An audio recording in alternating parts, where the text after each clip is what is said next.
ನಮಸ್ಕಾರ ರೈತ ಬಾಂಧವರೇ. ಇಂದಿನ ಕೃಷಿ ವಿಶೇಷ ಕಾರ್ಯಕ್ರಮದಲ್ಲಿ ತುಮಕೂರು ಜಿಲ್ಲೆಯ ತಿಪಟೂರು ತಾಲೂಕಿನ ಇಬ್ಬನಹಳ್ಳಿ ಹೋಬಳಿಯ ಬೀರಸಂದ್ರಪಾಳ್ಯ ಗ್ರಾಮದ ಪ್ರಗತಿಪರ ಅಡಿಕೆ ರೈತರಾದ ಶ್ರೀ ಜೈರಾಮ್ ಅವರ ತೋಟದಲ್ಲಿ ಮಣ್ಣಿನ ಆರೋಗ್ಯದಿಂದ ಬೆಳೆ ಆರೋಗ್ಯ ಹೇಗೆ ಬದಲಾಗುತ್ತದೆ ಅಂತ ನೋಡೋಣ. ಇವರು 2019ರಲ್ಲಿ ಅಡಿಕೆ ಸಸಿನ ನೆಟ್ಟಿದ್ದಾರೆ. ಮಣ್ಣಿನ ಆರೋಗ್ಯದ ಬಗ್ಗೆ ತಿಳಿದು ಜೈವಿಕ ಒಳಸುರಿಗಳು, ಹಸರೆಲೆ ಗೊಬ್ಬರ ಮತ್ತು ಕೊಟ್ಟಿಗೆ ಗೊಬ್ಬರವನ್ನ ಉಪಯೋಗಿಸಿ ಕೃಷಿ ಮಾಡ್ತಿದ್ದಾರೆ. ಬನ್ನಿ ಅವರನ್ನ ಪರಿಚಯ ಮಾಡ್ಕೊಳ್ಳೋಣ. ನಮಸ್ಕಾರ ಸರ್, ಜಯರಾಮ್ ಅಂತ ಸರ್. ಇದು ತಿಪಟೂರು ತಾಲೂಕು ಇಬ್ಬನಹಳ್ಳಿ ಹೋಬಳಿ ಬೀರಸಂದ್ರಪಾಳ್ಯ ನನ್ನ ಮೂಲ ಊರು. ಸೊ ಅಲ್ಲೇ ಇದು ತೋಟ ಇರೋದು. ನಾನು ಉಲ್ನಾಚೇಗೌಡರು ಏನು ಹೇಳಿದ್ದಾರೆ ಅವರು ಸಾಕಷ್ಟು ಒಂದು 100 ವಿಡಿಯೋ ಮೇಲೆ ನೋಡಿದ್ದೀನಿ. ಆ ವಿಡಿಯೋ ನೋಡಿನೇ ಅವ್ರು ಹೇಳ್ದಂಗೆ ಮಾಡಿದ್ದೀನಿ. ಸೊ ಅದರಿಂದ ನನಗೆ ಖುಷಿಯಾಗಿ ನಾನು ಅದನ್ನೇ ಕಂಟಿನ್ಯೂ ಮಾಡಿದೆ. ನಾನು ಇದುವರೆಗೂ ಗೌರ್ಮೆಂಟ್ ಗೊಬ್ಬರ ಯೂಸ್ ಮಾಡಿಲ್ಲ. ವರ್ಷಕ್ಕೆ 2 ಸರಿ ಹಸರೆಲೆ ಗೊಬ್ಬರ ಮಾಡ್ಕೊತೀನಿ, ಮುಂಗಾರಲ್ಲಿ ಮತ್ತು ಹಿಂಗಾರಲ್ಲಿ. ಅದು ಬಿಟ್ಟರೆ ಕೊಟ್ಟಿಗೆ ಗೊಬ್ಬರ ಕೊಡ್ತೀನಿ, ಒಂದು ಮರಕ್ಕೊಂದು ಟಬ್ ಕೊಡ್ತೀನಿ. ಈಗ ಅದು ಡಾಕ್ಟರ್ ಸಾಯಿಲ್ಲು ಅದು ಕೊಟ್ಟರೆ ವಿತಿನ್ 10 ಡೇಸ್ ಒಳಗೆ ಅಡಿಕೆ ಗಿಡ ಕಲರೇ ಚೇಂಜ್ ಆಗುತ್ತೆ, ಫುಲ್ ಗ್ರೈನಿಶ್ ಆಗುತ್ತೆ, ನೋಡೋಕೆ ಖುಷಿ ಆಗುತ್ತೆ ಒಂಥರ. ಈಗೆಲ್ಲ ಚೆನ್ನಾಗಿ ಒಂಬಳೆ ಹೊಡಿತಾ ಇದೆ, ಚೆನ್ನಾಗಿ ತೋಟ ಗ್ರೈನಿಶ್ ಬರ್ತಾ ಇದೆ.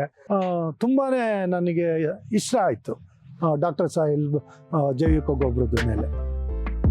ಕೇಳಿದ್ರಲ್ಲ, ಕೃಷಿ ವಿಜ್ಞಾನಿಗಳ ಪ್ರಕಾರ ಮಣ್ಣಿನಲ್ಲಿ ಜೈವಿಕ ಕಾರ್ಬನ್ ಅಂದ್ರೆ ಮತ್ತು ಸೂಕ್ಷ್ಮ ಜೀವಿಗಳ ಪ್ರಮಾಣ ಹೆಚ್ಚಾದ್ರೆ ಗಿಡಗಳು ಹಾಗೂ ಬೇರುಗಳ ಅಭಿವೃದ್ಧಿ ಉತ್ತಮವಾಗ್ತದೆ. ಇದರಿಂದ ಪೋಷಕಾಂಶಗಳ ಶೋಷಣೆ ಹೆಚ್ಚಾಗಿ ಗಿಡಗಳು ಹೆಚ್ಚು ಆರೋಗ್ಯಕರವಾಗ್ತವೆ. ಭಾರತೀಯ ಕೃಷಿ ಸಂಶೋಧನಾ ಮಂಡಳಿ ICAR ಮತ್ತು FAO ವರದಿಗಳ ಪ್ರಕಾರ ಮಣ್ಣಿನ ಆರೋಗ್ಯ ಸುಧಾರಿಸಿದರೆ ದೀರ್ಘಾವಧಿಯಲ್ಲಿ ಬೆಳೆ ಉತ್ಪಾದನೆ ಮತ್ತು ಗುಣಮಟ್ಟ ಎರಡೂ ಹೆಚ್ಚಾಗಬಹುದು.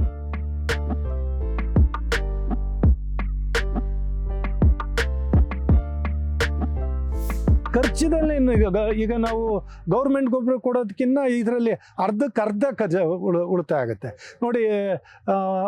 8,000 ರೂಪಾಯಿ ನಾನು ಖರ್ಚು ಮಾಡಿದ್ರೆ 1,300 ಗಿಡಕ್ಕೆ ನಾನು ಡಾಕ್ಟರ್ ಸಾಯಿಲ್ ಕೊಟ್ಬಿಡ್ತೀನಿ ಎಲ್ಲವರಿಂದ. ಸೊ 3 ಟೈಮ್ ವರ್ಷಕ್ಕೆ ಕೊಡ್ತೀನಿ, ಅಲ್ಲಿಗೊಂದು 30,000 ರೂಪಾಯಿ ವರ್ಷಕ್ಕೆ ಖರ್ಚು ಬರುತ್ತೆ ಅಷ್ಟೇ. ಕೃಷಿ ಖರ್ಚು ಅರ್ಧದಷ್ಟು ಕಡಿಮೆಯಾಗಿದೆ ಅಂತ ಹೇಳ್ತಿದ್ದಾರೆ ನೋಡಿ ತಜ್ಞರು ಹೇಳುವಂತೆ. ಮಣ್ಣಿನ ಆರೋಗ್ಯವನ್ನ ಕಾಪಾಡುವುದು ಕೃಷಿಯ ಭವಿಷ್ಯಕ್ಕೆ ಬಹಳ ಮುಖ್ಯ. ಸಾವಯವ ಪದಾರ್ಥ, ಸೂಕ್ಷ್ಮ ಜೀವಿಗಳು ಮತ್ತು ಸಮತೋಲನದ ಪೋಷಕಾಂಶಗಳ ಬಳಕೆ ಮಣ್ಣಿನ ಗುಣಮಟ್ಟವನ್ನು ಸುಧಾರಿಸಲು ಸಹಾಯ ಮಾಡುತ್ತದೆ. ತುಮಕೂರು ಜಿಲ್ಲೆಯ ಜಯರಾಮ್ ಅವರ ಕೃಷಿ ಅನುಭವ ನೋಡಿದ ಮೇಲೆ ಮಣ್ಣಿನ ಆರೋಗ್ಯದ ಮೇಲೆ ಗಮನ ಹರಿಸಿದರೆ ಕೃಷಿಯಲ್ಲಿ ಉತ್ತಮ ಫಲಿತಾಂಶ ಪಡೆಯಬಹುದು ಎಂಬುದಕ್ಕೆ ಒಂದು ಒಳ್ಳೆಯ ಉದಾಹರಣೆ. ಇದೇ ರೀತಿಯ ಇನ್ನಷ್ಟು ಪ್ರಗತಿಪರ ರೈತರ ಕೃಷಿ ಯಶೋಗಾಥೆಗಳಿಗಾಗಿ ನಮ್ಮ ಮೈಕ್ರೋಬಿ ಆಗ್ರೋಟೆಕ್ ಯೂಟ್ಯೂಬ್ ಚಾನೆಲ್ ನೋಡ್ತಾ ಇರಿ. ಧನ್ಯವಾದಗಳು.